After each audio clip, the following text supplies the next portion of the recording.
Hi everyone, welcome to our channel. లైవ్లో ఒక task జరిగింది నిన్న. అదే మనకి ఎపిసోడ్ అయిన తర్వాత ప్రోమో వేసాడు కదా, ఆ టాస్క్ అనమాట. ఈ నబ్బీల్ కానీ పృథ్వీ కానీ ఆడారు, అస్సలు పిచ్చెక్కించారనమాట ఆడియన్స్కి, చూసేవాళ్ళకి. మనకి నీరసం వస్తుంది వాళ్ళు ఆడుతుంటే, వాళ్ళు మాత్రం అస్సలు ఎంత బాగా ఆడారంటే నిజంగా.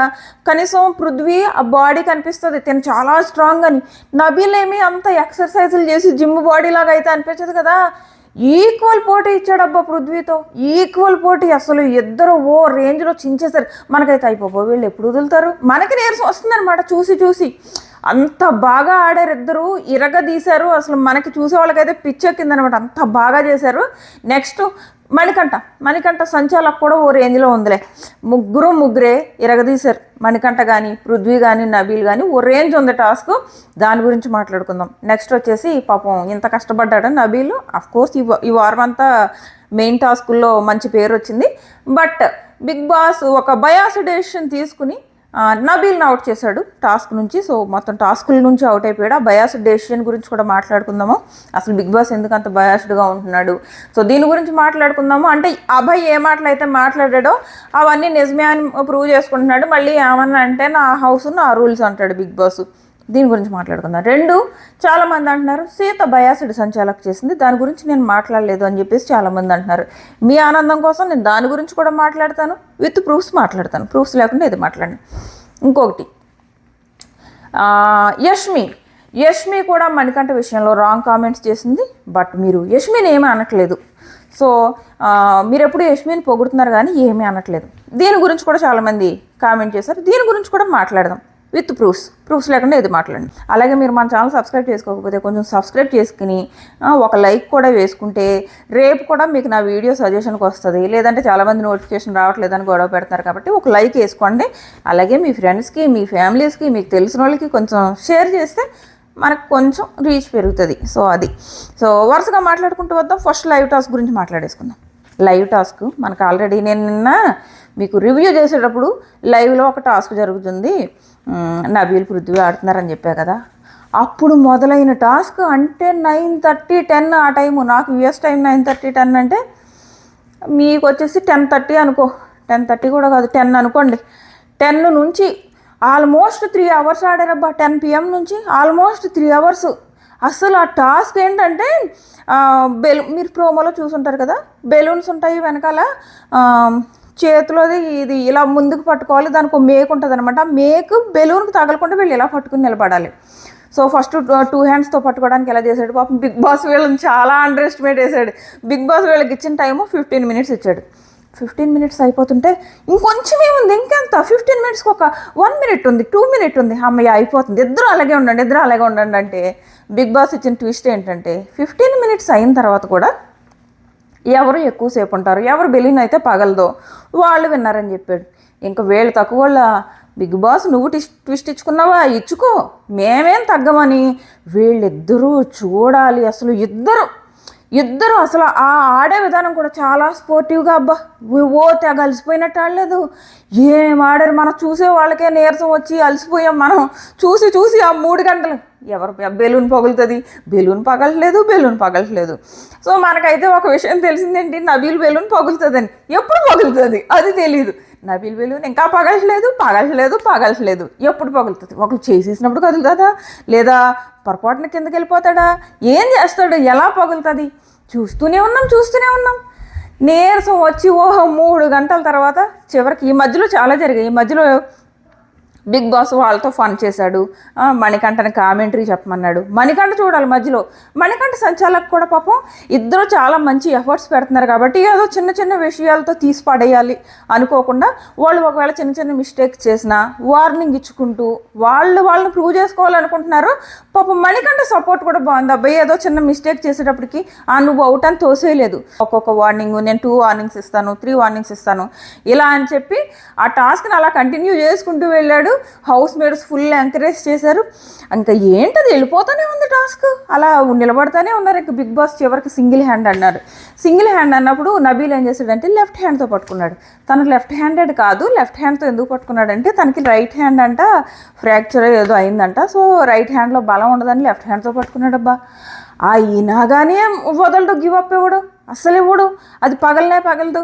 సో ఫుల్ మధ్యలో మణికంఠతో సాంగ్స్, వీళ్ళతో పృథ్వీతో సాంగ్స్, ఫుల్ కామెడీ చేసుకుంటూ ఎలాగో 3 గంటలు గడిపాడు బిగ్ బాస్. లాస్ట్లో నబీల్ గివ్ అప్ ఇచ్చేసి శక్తి క్లాన్కి కంగ్రాట్స్ చెప్పేసి వదిలేశాడు.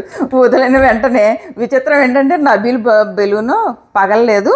పృథ్వీ ఎలాగో నబీల్ వదిలేశాడు కాబట్టి పృథ్వీ వదిలేశాడు. పృథ్వీ వదలగానే పగిలింది. వెంటనే ప్రేరణ నబీల్ బెలూన్ పగలలేదు అంటే అక్కడ ఆల్రెడీ గివ్ అప్ ఇచ్చేసాడు కదా, తను గివ్ అప్ ఇచ్చాడు కాబట్టి పృథ్వీ వదిలేడు, లేదంటే వదలడు కదా. సో క్లియర్గా పృథ్వీ విన్నారు. సో పృథ్వీని విన్నర్ చేశారు. సో పృథ్వీని అలాగే శక్తి క్లాన్ని బిగ్ బాస్ అప్రిషియేట్ చేశాడు. సో నెక్స్ట్ కానీ 3 గంటలు కష్టపడ్డాడు కదా నబీల్ అనిపించింది. నబీల్ని కూడా స్పెషల్గా అప్రిషియేట్ చేసుంటే బాగుండేది. ఎందుకంటే 3 గంటలు కష్టపడ్డాడు. అంతకుముందు ఫుల్ ఫుడ్ తిన్నాడు పొట్ట నిండా. సో ఆల్రెడీ తినతో పాటు తిన్న సోనియా అక్కడేమో వామిటింగ్స్ చేసుకుంటుంది. తినేమో అంత పొట్ట నిండా ఆ తిండి తినలేనింత తిని ఉన్నాడు. అయినా కానీ నిలబడి ఉన్నాడంటే చిన్న విషయం కాదు. ఇద్దరు ఒకళ్ళు తక్కువ అని ఒకళ్ళు ఎక్కువ అని కాదు, ఇద్దరూ నెక్స్ట్ లెవెల్ ఆడారు, పృథ్వీ కానీ నబీల్ కానీ. సో ఇలాంటప్పుడు నబీల్ కూడా స్పెషల్ అప్రిషియేషన్ ఇస్తే బాగుండు అని అనిపించింది. ఈరోజు బిగ్ బాస్ నుంచి అనౌన్స్మెంట్ వచ్చింది నబీల్ కూడా వెల్డన్ నబీల్ అని. ఇంకా నబీల్ ఏకంగా మొలగ చెట్టు ఎక్కి కూర్చున్నాడు. అమ్మో నన్ను బిగ్ బాస్కి పొగిడేశాడు, నాకు ఎంతకంటే ఏం కావాలి, ఏదో సెప్టెంబర్ ఆ రోజు డేట్ గుర్తు పెట్టుకుంటాడంట. సో ఇది జరిగింది. నబీల్కి యాక్చువల్గా నిఖిల్కి నబీల్కి కూడా ఒక రిలేషన్ ఉంది. సో అక్కడ అడుగుతాడు బిగ్ బాస్, నీకు హౌస్లో ప్రస్తుతం ఎవరు ఇష్టం లేదు అంటే నాకు నిఖిల్ అంటే ఇష్టం లేదు బిగ్ బాస్, ఎందుకంటే 2 days నుంచి నాతో మాట్లాడలేదు అని అంటాడు నబీల్. సో అర్థమైంది వీళ్ళ మధ్య ఎంత బాగుంటుందా అని. సో టాస్క్ అయిపోయిన తర్వాత నిఖిల్ కూర్చోబెట్టి నబీల్కి వెనకాల మసాజ్ చేశాడు. సో అప్పుడు అర్థమైంది ఓహో వీళ్ళ మధ్య ఎంత బాండ్ ఉందా అని. సేమ్ మనీను నబీల్ వీళ్ళ మధ్య కూడా మంచి బాండ్ ఉంది. టాస్క్ అయిన తర్వాత మనీ తెగ పొగిడేశాడు నబీల్ని. సో ఇప్పుడు అర్థమైంది, నిన్న టాస్క్లో అన్నాను కదా ఒరే ఓడిపోయారు కదా అని చెప్పేసి మనీని నబీల్ అంటున్నాడు వీళ్ళ మధ్య అంత బాండ్ ఉంటుందని. ఉంది, వాళ్ళిద్దరి మధ్య కూడా అంత బాండ్ ఉంది. సో ఇది టాస్క్ అయిన తర్వాత అందరూ హ్యాపీగా ఉన్నారు. సో ఇప్పుడు ఏమైందంటే వాళ్ళ క్లాన్ వీళ్ళేమో 12th వైల్డ్ కార్డుని తీస్తారు కదా, వాళ్ళేమో 11th వైల్డ్ కార్డుని తీస్తారు శక్తి క్లాన్ వాళ్ళు. సో నెక్స్ట్ వచ్చేసి నిఖిల్ క్లాన్కి ఛాన్స్ ఇస్తారు. యువతల కాంతార క్లాన్లో నుంచి ఒకరిని తీసేయాలంట. అదేం రూలు, నిన్న ఏమో కాంతార క్లాన్ వాళ్ళు విన్ అయితేనేమో అప్పుడు కూడా నిఖిల్ క్లాన్కి ఇచ్చి మీ టీంలో ఒకరిని తీసేయమంటే వాళ్ళు ఏం చేశారు, వాళ్ళలో వీక్ ప్లేయర్ అనుకున్న వాళ్ళని తీసేశారు. సో ఇప్పుడు వీళ్ళు నిఖిల్ శాంత ఎవరు శక్తి క్లాన్ వాళ్ళు విన్ అయినప్పుడు మరి కాంతార క్లాన్కి ఛాన్స్ ఇచ్చి మీ టీంలోంచి ఒకరిని తీసేయండి అని చెప్తారా? అంటే విన్ అయినా వాళ్ళకే ప్రాఫిట్, ఓడిపోయిన శక్తి క్లాన్కే ప్రాఫిట్ అని ఉన్నదన్నమాట. అంతే కదా. ఇప్పుడు యువతల కాంతార వాళ్ళు విన్ అయితే పట్టుకెళ్ళి నిఖిల్ క్లాన్ని వాళ్ళలో వాళ్ళు డిసైడ్ చేసుకుని ఒకరిని తీసేయమన్నారు. ఇప్పుడు కాంతార లాస్ అయితే ఇప్పుడు కూడా నిఖిల్ క్లాన్కి ఛాన్స్ ఇచ్చి కాంతారాలోంచి ఒకరిని పేకమంటున్నారు. అంటే ఓడిపోయినప్పుడు వాళ్ళకే ప్రాఫిట్, గెలిచినప్పుడు వాళ్ళకే ప్రాఫిట్. ఇంకెందుకు ఈ కాంతార వాళ్ళు? సేమ్ అబ్బాయి లాస్ట్ టైం పాయింట్అవుట్ చేసింది కూడా అదే కదా, మనకి 90 eggs విన్ అయ్యాము, మన దగ్గర ఎగ్స్ ఎక్కువ ఉన్నాయి, అప్పుడు వాళ్ళ దాంట్లోంచి ఒకరిని పీకమని కానీ మన నబీల్ని మనకి వెనక్కి తెచ్చుకోమని కానీ ఆప్షన్ ఇవ్వలేదు big boss. Biased big boss, limitless biased big boss అని అన్నాడు అబ్బాయి అప్పుడు. కాకపోతే ఆ ఒక్క మాట కాకుండా చాలా తిట్లు తిట్టాడు కాబట్టి మనకు నచ్చలేదు. కానీ సో అప్పుడు అబ్బాయి ఎత్తిన పాయింట్ అది, ఆ పాయింట్ కరెక్టే కదా. ఇప్పుడు కూడా అదే చేశాడు. లాస్ట్ వీక్ ఎక్స్ట్రాస్లోనూ అదే చేశాడు, ఇప్పుడు కూడా ఇదే చేశాడు. ఎందుకు చేసుకుంటాడని మీకు అనిపిస్తుంది? లాస్ట్ టైం కూడా సేమ్ నిఖిల్ క్లాన్కే ఫేవర్ చేశాడు, ఇప్పుడు కూడా నిఖిల్ క్లాన్కే. ఆ నిఖిల్ క్లాన్ ఏం చేస్తుంది, యువతల టీంలో ఎవరు స్ట్రాంగ్ ఉన్నారో వాళ్ళని పీక్ పడేస్తుంది. ఎవరు స్ట్రాంగ్ ఉన్నారు, నబీలు తీసేసింది. మీకేమనిపిస్తుంది అసలు? ఎందుకు బిగ్ బాస్ ఓన్లీ నిఖిల్ క్లాన్కి ఫేవర్ చేసుకుంటూ వెళ్ళిపోతుంది? ఎగ్స్ టాస్క్లోనూ అలాగే చేసింది, ఇప్పుడు ఈ టాస్క్లోనూ అదే చేసింది. ఓడినా వాళ్ళకే ప్రాఫిట్, గెలిచినా వాళ్ళకే ప్రాఫిట్ అన్నట్టు చేస్తుంది. ఎందుకు చేస్తుందని మీరు అనుకుంటున్నారు? ఖచ్చితంగా కామెంట్ చేయండి. దీని గురించి మళ్ళీ ఎపిసోడ్ అయిన తర్వాత మళ్ళీ మాట్లాడుకుందాము. సో ఇది జరిగింది, నబీల్ని పాపం అవుట్ చేస్తారు. నెక్స్ట్ వచ్చేసి నిఖిల్ అంటాడు నబీల్ని, ఒరే గేమ్ అంటే ఇలా ఆడాలరా, ఇలా ఉండాలరా, గేమ్ అంటే ఓడిపోయినా కానీ అదొక సాటిస్ఫాక్షన్ ఉంటుంది, అంతే కదా. ఇప్పుడు నబీల్ ఓడిపోయాడు కానీ ఆ సాటిస్ఫాక్షన్ ఓ రేంజ్లో ఉంది నబీల్. అందరికీ వాళ్ళ క్లాన్ అందరికీ పేరు పేరున సారీ చెప్పుకుంటూ వచ్చాడు. వాళ్ళు నువ్వు సారీ ఎందుకు చెప్తున్నావు, అంత కష్టపడి ఆడితే నీకు సారీ ఎందుకు చెప్పాలి నువ్వు అని చెప్పేసి వాళ్ళందరూ కూడా ఫుల్ ఎంకరేజ్ చేశారు. ఫుల్ బాగుంది అది చూడడానికి.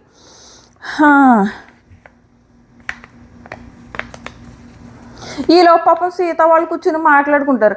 మన టీంలో ఎవరినైనా తీసేయాల్సి వస్తే సీత నువ్వు ఏం చేస్తావు అని చెప్పేసి విష్ణును ప్రేరణ అడిగితే నేను ఒక్కదాన్ని ఎందుకు డెసిషన్ తీసుకుంటాను, మనందరం మాట్లాడుకుని మెజారిటీ ఓట్స్తో వెళ్దాము అని చెప్పి సీత మాట్లాడుకుంటుంది. బిగ్ బాస్ ఇంకో ప్లాన్లు వేసుకున్నాడు అని వీళ్ళకేం తెలుసు. సో ఇది ఇప్పుడు నెక్స్ట్ వచ్చేసి సీత సంచాలక్గా రైటా రాంగా. సో ఇది చాలామంది నన్ను మాట్లాడలేదు, మీరు సీతను సపోర్ట్ చేసేస్తున్నారు అని అన్నారు. నేను చెప్తున్నా మీ ప్రాబ్లం ఏంటి? చాలామంది నైనిక అంట లాస్ట్ రౌండ్లో ఆ తాడు మీద అడుగు పెట్టేసింది, వెనకాల నుంచి నబీళ్ళు కొంచెం వెనకరా అన్నా కూడా వినకుండా నైనిక ముందుకు వచ్చేసింది, సీత ఏమో పట్టించుకోకుండా వేసేసింది, సీత వాళ్ళ టీంకి ఫేవర్ చేసుకుంది. ఇదే కదా మీరు అడిగేది? నేనేం చెప్తానంటే నైనిక కంటే ముందు మణికంఠ కూడా సేమ్ అదే చేశాడు. మీకు ప్రూఫ్ కావాలి కదా, మన ఇన్స్టాగ్రామ్కి వచ్చేయండి, ఎందుకంటే నేను యూట్యూబ్లో పెట్టలేను ప్రూఫ్స్. సో ఇన్స్టాగ్రామ్కి వచ్చేయండి, నేను ఇన్స్టాగ్రామ్లో ఆ ప్రూఫ్ ఆల్రెడీ పెడుతున్నాను, ఆల్రెడీ రెడీగా ఉంది, నేను పెడతా. ఇప్పుడు వీడియో అవ్వగానే నేను పెడతా, మీరు అక్కడికి వచ్చేసేయండి. ఆ ప్రూఫ్ ఏంటంటే మణికంఠ సేమ్ మీరు ఏదైతే నైనిక తప్పు చేసింది, సీత బయాస్డ్గా అక్కడ డెసిషన్ తీసుకుందని అంటున్నారో సేమ్ మణికంఠ అదే చేశాడు. నైనిక లాస్ట్లో కదా, లాస్ట్ 30 సెకండ్స్లో ఫాస్ట్గా వచ్చేసింది, అంతకంటే ముందే మణికంఠ వచ్చాడు. అంటే మిస్టేక్ ఫస్ట్ ఎవరి వైపు నుంచి జరిగింది? మణికంఠ వైపు నుంచే జరిగింది కదా. సో మణికంఠ కూడా సేమ్ ఆ తాడుకిను అంటే బయటికి లోపలికి మధ్యలో సేమ్ నైనిక ఎలా పెట్టింది, తాడుకి మధ్యలో కదా లెగ్ పెట్టింది, సగం బయటికి సగం లోపలికి, సేమ్ మణి అదే చేశాడు. మీకు క్లియర్గా ఫోటో పెడుతున్నాను నేను ఇన్స్టాగ్రామ్లో చూడండి. సో అలాంటప్పుడు ఫస్ట్ మిస్టేకే ఇటువైపు నుంచి శక్తి క్లాన్ నుంచి జరిగింది, అప్పుడే సీత ఏమీ అనలేదు. అలాంటప్పుడు వాళ్ళ సైడ్ నుంచి మిస్టేక్ జరిగేటప్పటికి సీత బయాస్డ్ ఎలా అయిపోయింది? అక్కడ జరిగిన పోనీ అక్కడ ఫస్ట్ మిస్టేక్ జరిగింది, అక్కడ ఎక్స్క్యూజ్ చేసింది కాబట్టి నెక్స్ట్ శక్తి క్లాన్ని ఎక్స్క్యూజ్ చేసింది అంటే బయాస్డ్ అని అనొచ్చు. అలా కూడా జరగలేదు, ఫస్ట్ శక్తి క్లాన్ నుంచే మిస్టేక్ జరిగింది. లాస్ట్ 30 సెకండ్స్లో నైనిక పరిగెట్టుకుంటూ వెళ్ళినప్పుడు నైనిక వైపు నుంచి మిస్టేక్ జరిగింది. సో అలాంటప్పుడు బయాస్డ్ ఎలా అయింది? అవ్వలేదు కదా, ఇద్దరు వైపు నుంచి మిస్టేక్స్ జరిగాయి. ఇది నా వర్షన్. సో ఇప్పుడు మీ వర్షన్ ఏంటన్నది మీరే డిసైడ్ చేసుకోండి. సో అలాగే ప్రూఫ్ మన ఇన్స్టాగ్రామ్కి వచ్చేసేయండి, బిగ్ బాస్ తెలుగు స్పై అని సెర్చ్ చేసి వచ్చేసేయండి. 85,000 మంది ఫాలోవర్స్ ఉన్నారు. అలాగే మీకు కింద కామెంట్ సెక్షన్లో నేను ఇన్స్టాగ్రామ్ లింక్ కూడా పెడతా, చాలామంది అడుగుతున్నారు కదా. ఇది నెక్స్ట్ ఇంకొకటి వచ్చేసి యష్మి కామెంట్స్ గురించి మీరు మణికంఠని సపోర్ట్ చేయట్లేదు అని. యష్మి కామెంట్స్ గురించి నేను మణికంఠని ఎందుకు సపోర్ట్ చేయాలి? మణికంఠ రైట్ ఆడినప్పుడు రైట్ అనే చెప్తున్నా. నేను మణికంఠ రైట్ ఆడినప్పుడు నేను ఎప్పుడైనా రాంగ్ అని చెప్పానా? ఏ టాస్క్లో అయినా మణికంఠ అక్కడ కరెక్ట్గా ఆడినప్పుడు నేను పొగడకుండా ఉన్నానా? లేను కదా. సో అలాంటప్పుడు నేను మణికంఠని కావాలని తక్కువ చేసి అతనికి అన్యాయం జరుగుతున్నప్పుడు సైలెంట్గా ఎందుకు ఉంటాను? ఉండను కదా. నిజంగా అక్కడ మణికంఠకి అన్యాయం జరుగుతుంటే నేను ఎందుకు సైలెంట్గా ఉంటా? ఇన్ని రోజుల్లో నేను మణికంఠకి తప్పు జరిగినప్పుడల్లా వాయిస్ రేస్ చేశాను. ఇప్పుడు అక్కడ మణికంఠకి జెండర్ ఈక్వాలిటీ గురించో లేదా జెండర్ కామెంటో యష్మి చేస్తే నేను ఎందుకు ఊరుకుంటాను?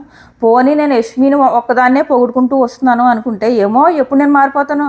నాకు యష్మి గేమ్ ఆడలేనప్పుడు, ఆ స్పైతో కలిసి గేమ్ ఆడలేనప్పుడు నేను ఎన్ని అనలేదు యష్మి గురించి? అన్నానా లేదా? ఇప్పుడు ఎందుకు నేను యష్మిని సపోర్ట్ చేస్తా? అప్పుడు యష్మి ఈ విషయం గురించి వద్దాం. అక్కడ యష్మి ఏమంటుందంటే, అక్కడ డిస్కషన్ ఏం జరుగుతుందంటే, హౌస్లో మొత్తం అమ్మాయిలు ఉన్నారు. ఇది కూడా మీకు ప్రూఫ్ కావాలి కదా. నేను ప్రూఫ్ పెట్టాను, ఆల్రెడీ ఇన్స్టాగ్రామ్లో పెట్టేస్తున్నా, ఆల్రెడీ ఎప్పుడో పెట్టాను. సో మనకి యూట్యూబ్లో ఎలా కామెంట్స్ వస్తాయి, ఇన్స్టాగ్రామ్లో కూడా వస్తాయి కదా. సో ఇన్స్టాగ్రామ్లో కూడా మీలాగే కొంతమంది నన్ను అడిగారు. సో నేను వాళ్ళ సాటిస్ఫాక్షన్ కోసం ఆల్రెడీ నేను వీడియో పెట్టి ఉన్నాను. సరే మీరు ఇన్స్టాగ్రామ్కి వచ్చి చూడండి ఆ వీడియో, లేదా మీరు ఎపిసోడ్లో రికార్డెడ్ ఉంటుంది కాబట్టి హాట్స్టార్ ఒకసారి వెనక్కి వెళ్ళి చూడండి. అక్కడ డిస్కషన్ ఏం జరిగింది అంటే, ఆడవాళ్ళే ఎక్కువ ఉన్నారు, గర్ల్స్ ఎక్కువ ఉన్నారు అన్న డిస్కషన్ జరిగింది. అంటే అరే ఏంట్రా పృథ్వీ అంటాడు, అరే మగవాళ్ళు 3 ఉన్నారా 4 ఉన్నారంటే అప్పుడు పృథ్వీ అంటాడు లేదు 5 ఉన్నారు అంటాడు. సో యష్మి అంటది ఆడవాళ్ళు ఎక్కువ మంది ఉన్నారంటే వావ్ అని క్లాప్స్ కొడుతుంది. పృథ్వీ ఎలా అనేటప్పటికి ఒరే మణికంఠని లెక్కలోకి వేయలేదురా అని చెప్పేసి పృథ్వీ అంటే వాళ్ళు లెక్కలోకి రాళ్లే అంటది. ఎవరు? యష్మి.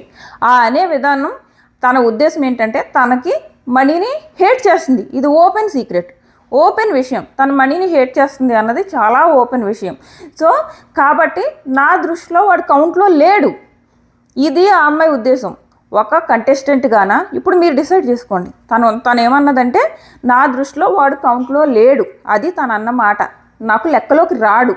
సో అది అన్నది వెంటనే లెక్కలోకి రాడు అనగానే వెంటనే నిఖిల్ ఏం చేసాడంటే ఆ మాటని ఒరే నిన్ను బాయ్స్లో తీసి పడేశారా వీళ్ళు అని చెప్పేసి దాన్ని అలా మార్చాడు. వెంటనే అక్కడ యష్మి నేను అలాగ అనలేదు, జెండర్లోకి తీసుకెళ్ళలేదని తిరిగేసి ఉంటే బాగుండేది. యష్మి అలా అనలేదు, తను సైలెంట్ అయిపోయింది. కానీ అక్కడ నిఖిల్ దీన్ని యాక్చువల్గా పొడిగించి ఆ బాయ్స్ నిన్ను బాయ్స్లో కౌంట్ చేయట్లేదురా అని అన్నది నిఖిల్. కానీ యష్మి అలా అనలేదు. నాకు లెక్కలోకి రాడలే, తన లెక్కలోకి రాడలే. మీరే ఆలోచించుకోండి. మీరు ఇంట్లో కూర్చొని ఇలా సరదాగా అనరా లెక్కలోకి రాడురా, అందులో జెండర్ ఎక్కడి నుంచి వచ్చింది? తను మాట్లాడిన మాటలు వీడియో కూడా చూడండి. అంటే నేను ఇప్పుడు మీకు చెప్తా, లెక్కలోకి రాడు అంటే దాని ఉద్దేశం ఒక కంటెస్టెంట్గా లెక్కలోకి రాడా, లేదా తను నాకు లెక్కలో లేడు, తను నేను కౌంట్లోకి తీసుకోవట్లేదు అన్న ఉద్దేశంతో తను అంది. లేదు అలా కాదు, తను ఒక బాయ్గా లెక్కలోకి తీసుకురావట్లేదు అని చెప్పేసి మీరు అనుకుంటున్నారా? అది మీ ఇష్టం, మీ ఒపీనియన్, నేను కాదనలేను. నా ఉద్దేశం అయితే నేను వీడియో 10 సార్లు చూసినా నా మైండ్కి ఎక్కింది ఇదే. తను అలాగే అన్నది. మీరు కావాలంటే వీడియో 10 సార్లు చూడండి. తను ఏమన్నదంటే తను నాకు లెక్కలోకి రాడు, అది తను నాకు లెక్కలోకి రాడు అని అంటాం కదా సరదాగా, అలాగన్నది. అంతేగాని తను మగాడే కాదు, తను నేను మగాళ్ళలో కలపట్లేదు, నేను బాయ్స్లో కలపట్లేదు, ఇన్ని అనలేదు అమ్మాయి. అసలు అమ్మాయి మైండ్లోనే ఆ థాట్ లేదు. జస్ట్ ఏదో అంటే నేను ఆల్రెడీ రివ్యూలో చెప్పాను, మణి ఇలా అనేటప్పటికీ ఆల్రెడీ విష్ణు విషయంలో కూడా రియాక్ట్ అయ్యాడు, ఇప్పుడు రియాక్ట్ అయ్యాడు. తనకు ఆ మాట నచ్చట్లేదు, తను రియాక్ట్ అవుతున్నాడు. మణి వైపు నుంచి తను రియాక్ట్ అవ్వడం తప్పు కాదు, కానీ ఇక్కడ యష్మి ఆ ఉద్దేశంతో అనలేదు. నిఖిల్ దాన్ని అలా మార్చాడు, నిఖిల్ది కూడా తప్పు కాదు, తను ఏదో సరదాగా మార్చాడు. దానికి ఎంత ఇష్యూ చేసి ఒక మనిషికి బయట పాజిటివిటీ వచ్చే, ఒక మనిషి కాదు ఒక కంటెస్టెంట్కి పాజిటివ్ వచ్చేటప్పటికి మిగిలిన కంటెస్టెంట్స్ పిఆర్లు ఏం చేస్తారంటే ఈ కంటెస్టెంట్ని నెగిటివ్ చేయడానికి ఏం పాయింట్ దొరుకుతుందా అని వెతుకుతారు. చిన్న పాయింట్ దొరికిందనుకో 100 కామెంట్లు ట్విట్టర్లో ట్రెండ్ అవుతాయనే ఉంటాయి. సో అవి పట్టుకుని కొంతమంది ఏం చేస్తారంటే నిజమే కదా అని అనుకుంటారు. కానీ మనం ఓన్ థింకింగ్తో ఆలోచిస్తే అర్థమవుతుంది ఏం జరిగింది అక్కడ అన్నది. సో ఇది యష్మి విషయం పైన నా ఒపీనియన్ అనమాట. సో ఇంకా హౌస్లో టాస్కుల గురించి వాటి గురించి నేను షార్ట్స్లో పెడతాను. అలాగే ఓటింగ్ గురించి కూడా ఒకసారి మాట్లాడేసుకుందాం. ఓటింగ్ దగ్గరికి వచ్చేటప్పటికి పృథ్వీ అలాగే సోనియా వీళ్ళిద్దరూ లీస్ట్లో ఉన్నారు. సో వీళ్ళిద్దరిలో ఒకళ్ళు ఎలిమినేట్ అయ్యే అవకాశం ఉంది. కానీ సోనియాని ఎంతవరకు ఎలిమినేట్ చేస్తాడు అన్నది మనం వీకెండ్ వరకు చూడాలి. సోనియాని ఎలిమినేట్ చేస్తాడా, లేదా ఎలిమినేట్ చేసి సీక్రెట్ రూమ్లో పెడతాడా, లేదా ఎలిమినేట్ చేసి మళ్ళీ రీఎంట్రీకి పంపుతాడా? ఎందుకంటే ఖచ్చితంగా వైల్డ్ కార్డ్స్తో పాటు రీఎంట్రీస్ ఉంటాయి. ఏం చేస్తాడన్నది చూడాలి. ప్రస్తుతానికైతే లీస్ట్లో పృథ్వీ అలాగే సోనియా వీళ్ళిద్దరూ ఉన్నారు. వీళ్ళిద్దరికి ఆల్మోస్ట్ కొంచెం అటు ఇటుగా ఈక్వల్ ఓట్లు పడుతున్నాయి అనమాట. వీళ్ళిద్దరూ డేంజర్ జోన్లో ఉన్నారు. సో మీరు వీళ్ళిద్దరిలో ఎవరు ఎలిమినేట్ అవ్వాలనుకుంటున్నారు అన్నది ఖచ్చితంగా కామెంట్ చేయండి. ఇంకా హౌస్లో ఏం జరిగింది అన్నది నా నెక్స్ట్ వీడియోలో పెడితే మన ఛానల్ సబ్స్క్రైబ్ చేసుకుని నోటిఫికేషన్ ఆన్ చేసుకోవడం మర్చిపోకండి. Tata bye by.